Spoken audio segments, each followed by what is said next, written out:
Bé, benvinguts, moltes gràcies per venir. Us presenta la nostra conferenciant d'avui, Viola Shafik, que és nascuda a Alemanya, de pare egipci i mare alemanya. Ella va realitzar estudis de Belles Arts i de l'Orient Mitjà i literatura alemanya. Se va doctorar amb una tesi que es va publicar l'any 1998 a l'Universitat al servei editorial de la Universitat del Cairo, Arab Cinema, History and Culture Identity. La seva feina, la seva investigació s'ha centrat en aspectes artístics, polítics, històrics i econòmics del cinema i la producció cinematogràfica al món àrab. La seva tesi va ser el primer llibre en anglès sobre el contingut i les formes del cinema àrab. Altres textos que ha publicat, Egyptian Cinema, Gender, Class and Nation, a l'any 2007, Documentary Filmmaking in the Middle East and North Africa, el 2022, i el darrer llibre publicat des de l'any 2023, Resistance, Dissidence, Revolution, Documentary Film Aesthetics in the Middle East and North Africa. Ha ensenyat a la Universitat Americana del Caire i a la Universitat de Zurich. Ha estat consultora a la Bienal de Venècia i a diferents festivals a Jordània, a Dubai, també ha comissariat festivals de cinema. És membre de la junta del World Cinema Fund del Festival Internacional de Cinema de Berlín i també ha dirigit diferents documentals, per exemple, The Lemon Tree, Alien in Paradise, o per exemple el darrer de l'any 14, Shafik, Sense of Revolution. Moltíssimes gràcies, Viola, per ser aquí amb nosaltres i te passo la paraula. Avui ens parlarà d'una pel·lícula dels orígens del cinema sobre la inauguració de la tomba de Tutankhamun. Gràcies. Thank you, Magdalena. Magdalena, thank you so much for this kind of, it's too much, and I'm very honored to be here. And it's really a very special occasion. And I'm looking forward actually also to the cooperation of that common book that's, writing for your collection will be a great honor for me. Yeah, so because I know that Madalena is interested in colonial cinema, I picked, a topic that about that era. That was my idea. So to, in order to entertain you a bit, because for me this is the first chapter, actually it's part of the first chapter of my last book, and this particular chapter was very entertaining for me because I kind of was researching stuff that I didn't know about, even though these, and I can tell you this later, but now let me start with it. It is about the inauguration of the Tutankhamun's tomb in a film by the Egyptian film pioneer Mohammed Bayoumi. And I picked this film because usually we think of the anti-colonial struggle in the field of cinema as a struggle around resources, know-how, money, logistics, content and messages. But rarely we think about it in the abstract terms of temporal and spatial organization, that is film structure, rhythm and pace. And this is the core of my argument today when speaking about the cinematic representation of the film Inauguration of the Tutankhamun tomb in 1924. This event became a milestone actually in Egypt's national emancipation, not the film, but the event, from the emancipation from British political domination.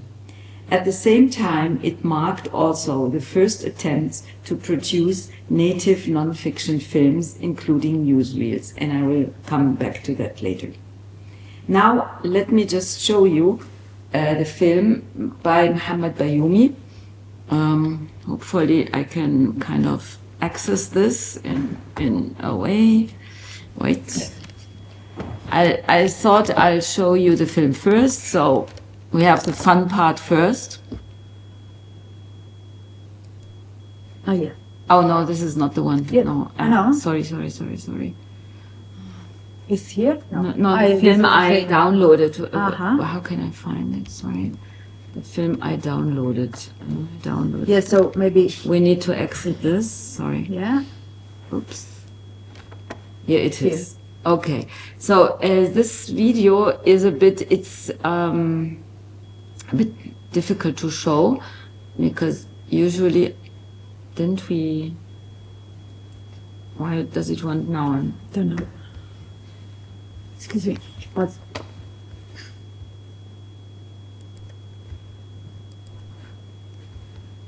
Maybe we can. If we open. We can screen it from my.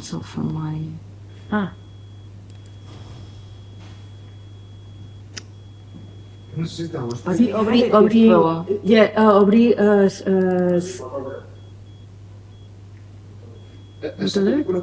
Sí, sí. I la presentació havia absolut aquell... Botó dret. L'icon. Here it is. Thank you. Thank you so much. Yes. All right. Thank you. Els doble clics se poden veure en pantalla. Yes. Sí. Okay.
Sorry, because I don't use Windows anymore, so really a bit.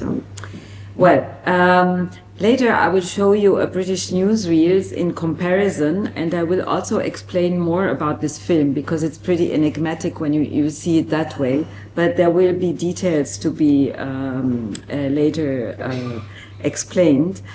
But before that, let me give you a brief introduction to Egypt's recent history and its relation to the British. During the 19th century, Egypt's Turkish rulers had invested a lot in modernization, an advanced health system and a growing railway network, as well as the first attempts of industrialization, the construction of the Suez Canal, which shortened the passage from Europe to Asia considerably. All of that led to severe economic deficits, which in turn ended in state bankruptcy in 1876.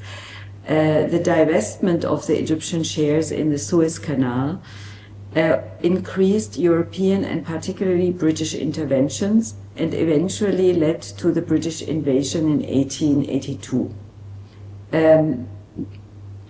British administrators replaced the Egyptians, and austerity policies led to dismantling of many of the previously introduced public services, including the education of women. Yet the occupation could neither suppress Egypt's strive for independence nor its modernization. Due to the country's natural resources, its manpower, and a growing native bourgeoisie, the so-called Effandeya class, which finally led to the country's formally independence in 1923. And and also to the nomination of the first native Egyptian Prime Minister, Saad Zarloul. It is during his very short reign that the Tutankhamun affair occurred. And still I have to explain that the British, well, Egypt gained its formal independence in 23, but still British dominance lasted until 1952, until the Egyptian Revolution. Just to explain. In fact, the discovery of the Tutankhamun tomb was surrounded by a major controversy related to the ownership of the treasure and the British domination over the site of discovery, which interestingly also had strong implications for the ownership of the news and the images of the tomb and the right to publicize them. I need to underline that up to that point, the field of archaeology in Egypt was dominated by foreign excavation missions.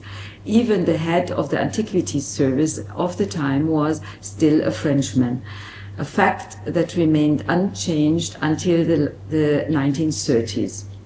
Native Egyptologists had to look for training abroad, even after 1917, when the High Commissioner Wingate considered Egypt safe enough to plan a university. And much worse, Egyptians were systematically excluded from conferences and publications. That was in archaeology. In October 4, 1922, the British archaeologist Howard Carter found the entrance of the Tutankhamun tomb. He had been hired in 1909 by Lord Carnarvon, whose concession stipulated that Egypt would retain all the content of any tomb if it was found intact. And this was unusual because before that the findings were divided between Egypt and the excavation expedition. Moreover, the agreement stipulated that it had the right to that Egypt had the right to supervise and intervene in the excavation, something that had not happened so far as well. On February 12, 1924, at the time when Saad Zarloul, the native national leader, was already in office as Prime Minister, Carter received dignitaries in the tomb, European dignitaries, and was planning to show it first to the world press and then to the wives of his co-workers. The Minister of Public Works, Hanna Basha Morkus, the one whom you saw here with the white dress and the tarbouch, was a member of the Saad Zarloul government. He intervened and forbade the last. Carter sealed the tomb in protest and went on strike. The archaeologists accused the minister, Morkus, of having insulted the ladies. The Egyptian press reacted in fury. Hanna, in turn, cancelled the concession and banished Carter from the site. Countering, not even the wives of cabinet ministers could be admitted to the tomb until after the days set aside for the scientific study of the sarcophagus. So, this was the quarrel. As the sources suggest, 1 week before the inauguration of the first parliament under the 1923 constitution, the Wafd, the ruling party, staged a national celebration of the tomb. Special trains were assigned to take members of the parliament and diplomats to Luxor, to the south, where the tomb was, in the company of the Minister of Public Works, Hanna Morkus. Bayoumi's documentation, the one that you saw, does not give any information or explanation of this backdrop story. Most probably, the director assumed or was certain that his spectators would understand the repeated visual allusions to the train as an assertion of the presence of the ruling Wafd party and Zarul's government, and its victory in that matter as one more step towards national sovereignty.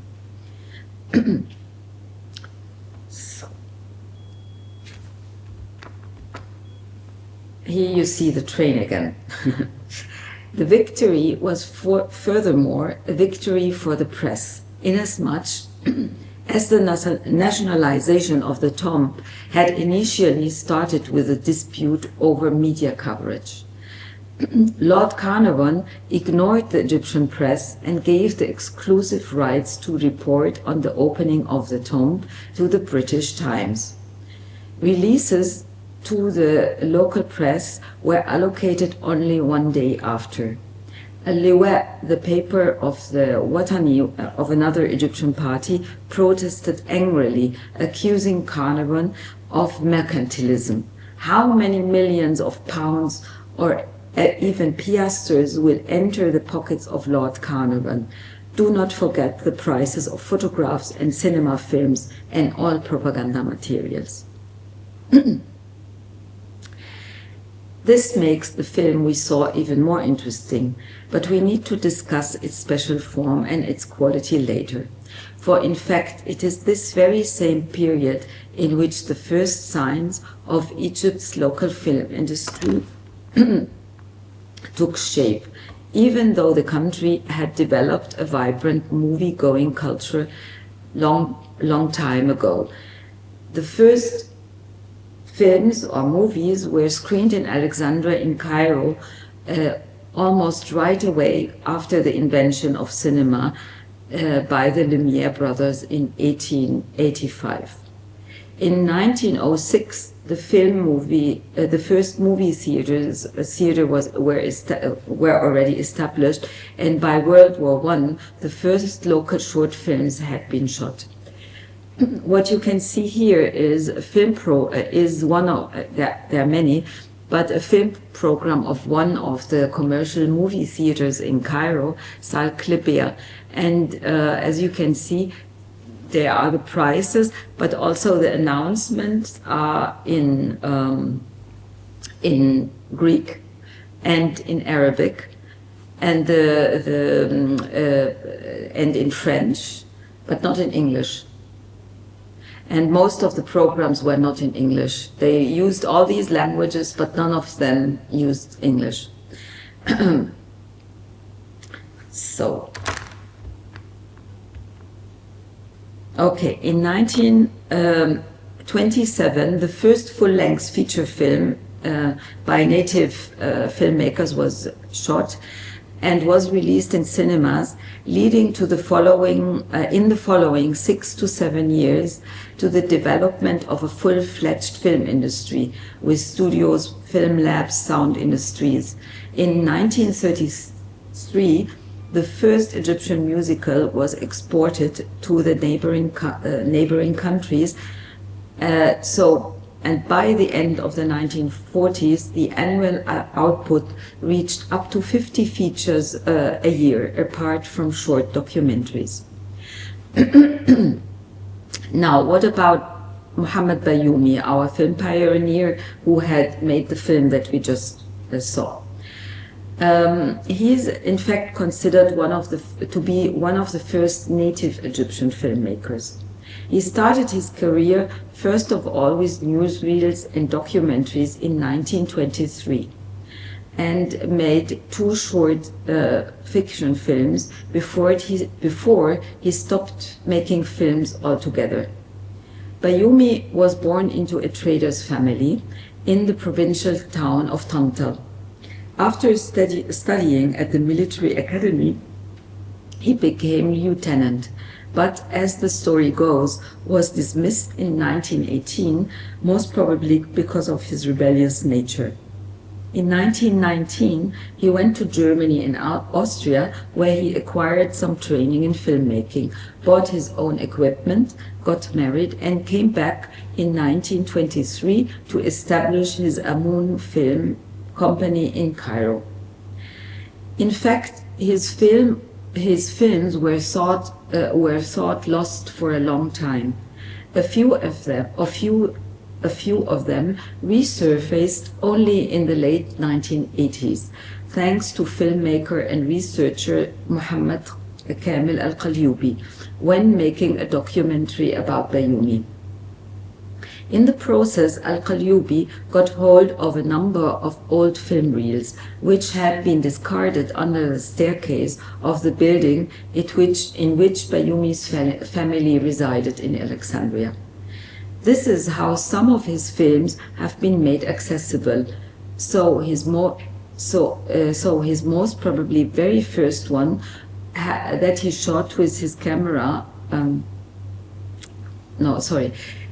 So his films were made accessible, and this applies also to the films that you just saw, and so we assume that he made his very first film actually in 1923, which was about the Egyptian nation welcomes the president Saad Pasha Zaghloul. So, the interesting issue here is that Bayoumi starts his career actually with the national leader Saad Zaghloul, who was in exile. He was exiled by the British, and his very first film is about exactly the return of Saad Zaghloul from exile. And also, what is important here is that he introduces his own film here as the first film strip made and run by a patriotic Egyptian. So Bayoumi was very keen on kind of introducing himself also as a nationalist, supporting Saad Zaghloul and the Wafd party. Confidently, this film opens with the title Amun Journal, along with the logo of Bayoumi's company, Amun Film, and the address of his studio in Khulafa Street in Shubra, a Cairo neighborhood, and followed by the filmic documentation of the pivotal moment in Egypt's modern history, the triumphant return of the leader Saad Zaghloul in September 18, 1923. The very film ends also with the slogan, "Long live the king, long live Saad." So here you see a picture of the film. In other places too, the filmmaker advertised his works to be the first 100% Egyptian films, like in the case of Fayansi number 13, one of his first short fictions. Also, he introduced himself officially in a letter of complaint to the Minister of Social Affairs in 1948, in 1948 as the first Egyptian to have thought of film industry and the first to have sacrificed all his properties for that reason. In fact, it is very useful to think about Bayoumi as a typical representative of the Effendiya class, which disappeared after independence in 1982. As Lucy Rizova made plausible, around the turn of the century, the Effendis assumed the role of the nation's liberators, with the then national leader Saad Zaghloul and his entourage as the most notable example. Effendi meant in its Greek origin master or seigneur, and implied first in the Ottoman and later in the Egyptian context an elevated social status, a label for people who outwardly manifested a certain diacritic of dress and manner. The latter mostly, so they were dressed European, but usually put on a face on their head. And they were defined by culture, the result of formal Western education, and often, but not necessarily, by position in the state bureaucracy. But during the interwar period, between World War I and World War II, the notion of the Effendi increasingly became associated with the poor but educated male, the product of struggles for education and literacy. The Effendi was thus not only linked to the appearance of an indigenous middle class, but also to a social group characterized by frustration. A frustration very much expressed in Bayoumi's short fiction, Barsoum Searches for a Job, which was also made in 1923. Barsoum Searches for a Job pictures a penniless Egyptian Copt dressed in a poor suit in search of a job along with a Muslim compatriot. Like his hero, the filmmaker Bayoumi, in fact, could not really establish himself neither as a newsreel producer nor as a successful filmmaker. Even his film school that he founded later in Alexandria in the 1930s did not survive for long. In fact, he sold his equipment that he had acquired in Germany and Austria to the newly founded cinema and theater company, which was established by banker Talat Harb in June 1925. And the same Talat Harb actually also founded the first studio in 1933, which had film labs, etc., with which he set also the foundation of the Egyptian film industry. But going back now to Bayoumi, he started working at the cinema and theater company as a department, as a managing director. But he was not the only one to be employed in the department. There was also Hassan Murad, who actually became subsequently the main cinematographer and director of Egypt's official newsreel, the Misr International or Jaridat Misr, which actually continued until the 60s and remained Egypt's official newsreel. Bayoumi himself resigned a few months later, in 24, most probably, left for Cairo for Alexandria and stayed there until his death. In fact, Bayoumi's newsreel were not even the first and only locally produced. In 1923, for instance, the Sal Kleber, which you saw previously in Cairo, screened local newsreels that consisted of single episodes picturing the king at different occasions, shot by someone else, not by Bayoumi. Notwithstanding, Bayoumi, due to the rising nationalist sentiment of the time, was keen to capitalize on the fact that he was a native Egyptian. But he was really unable to compete with the projected newsreels at the time. Most of them, the newsreels screened in Egypt were produced by non-Egyptian companies and countries, mainly by France, Britain, and the United States.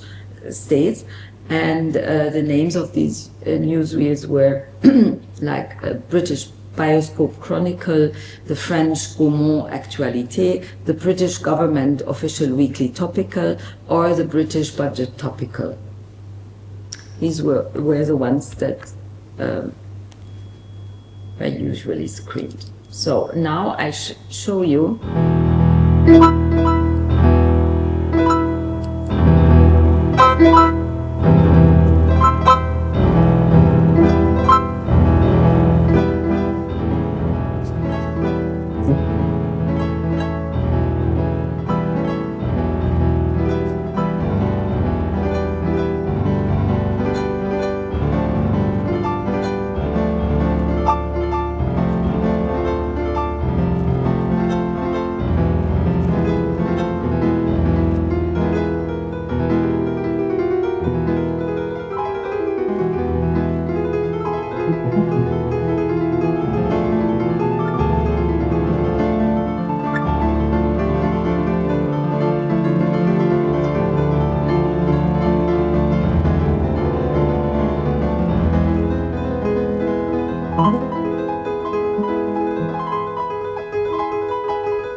Okay, so, oops, sorry.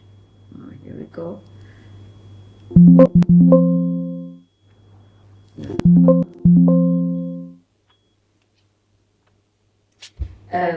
So, I mean, now, after what I said, you may understand, of course, this newsreel much better because remember, and first of all, they pointed out that the quality is so bad of what you can see of the tomb. And this is, of course, because of there was no concession actually to shoot it because of the intervention of the Egyptian government. And also, what is, you can compare now the representation of both in terms of how are the Egyptians represented. In the British newsreel, it is about camels and it is about tourism and about the discovery of the tomb. In the Egyptian one, there is a totally different approach. And I will come back to that also more. In the Egyptian one, there is an insistence actually on showing the dignitaries, local, the natives. They are the ones who are attending the inauguration. And in Bayoumi's film, you saw, for example, there was one card, and this card, I should have actually added it also here to the, and this was the invitation card to the tea party that was organized by the Minister of Public Works for the dignitaries who arrived there for the sake of the inauguration. And what you see here on this picture is also people actually holding that card, the invitation card that they received in order to attend the inauguration. Now, in terms of film form, because I promised you I will actually speak about form, the differences between Bayoumi's approach and the European and American competitors of his time are immense, technically as well as on the level of narration. Pathé, or American Kinegram issues from the year 1923, I compared them, were astonishingly mastered, as you saw also in the last one, precise and effective in the use of text narration, as well as regards to framing, camera movement, and editing. Actually, they seem very much like today's news in the sense that there is always a comment that explains what you see. Commonly, these newsreels contained a very limited number of shots, sometimes only one or two, as you saw here as well. They are punctuated by extra-diegetic texts, that is, intertitles which comment on and explain the images very directly. Occasionally, they introduce places, people, events, and are aiming to produce emotional reactions such as laughter, awe, or empathy. In brief, they represent what Gilles Deleuze describes as a movement image, where the pictorial organization is subordinated to a string of actions, pathetic explosions, or rhetorical explanations, which hold time captive in the present. That's Deleuze's interpretation of this kind of editing and how it uses time. Because we are, Plus, this type of newsreels, you get your attention focused only on what they want to tell you. There is little space for imagination. In contrast, I would argue the temporal and spatial repetitiveness and discontinuity of Bayoumi's newsreel is exactly the opposite of the movement image. It is what Gilles Deleuze has defined as the time image, where the lengths of shots and their order allow time to be unlashed into an imagined past and future, or in other words, into the virtual. Both concepts are very much based, of course, in Deleuze's interpretation on Bergson's theory of the human perception of time and how it is involved in creating the imaginary. So, I would argue, in the first case, we have an imaginary that is held captive by, by the makers, while in the second, we have an imaginary that is much more open. And now, there is also another aspect. There is the circularity and repetition in Bayoumi's film. Because his film that you saw, I could not, because of the time constraints, I cannot show you the film that he made about the return of Saad Zarloul from exile. This film is also circular, because you can see the car which carries Saad Zarloul through the opera square coming several times. It's repeated, even though from several angles, but it's 6 minutes of a moment. If you stand in front of the car, it will have passed in 1 minute or less. So it was as if he was prolonging the moment of arrival. And actually he does something similar here, because the film starts, you are in Luxor, then at the tent, and the minister is standing in front of the tent. Then you go back to Cairo, to the train, and you see how people are driving the train. Then you see the train departing, you see people cheering, you go back to Luxor, and again you go up to the train, and again you go to Luxor, and you see people entering the tomb, going out of the tomb, and you go back to the tent in the end. Again here, my argument is that Bayoumi's films are actually an assertion of important national moments. This is why he uses this sort of circular moment, and he does not create the same reports as as the newsreels of the time. We can now speculate why he actually why his works are not similar to the European ones, because or the Western ones, because of course he saw these films. As I said, there was a movie-going culture during the time, and people would watch these films. So my argument is somehow that it was his deliberate choice, kind of, to use this this form instead of resorting to the more convincing, maybe, and entertaining one that the Western newsreels would use. But okay, this is a speculation. Well, and I'll leave it at that. Thank you.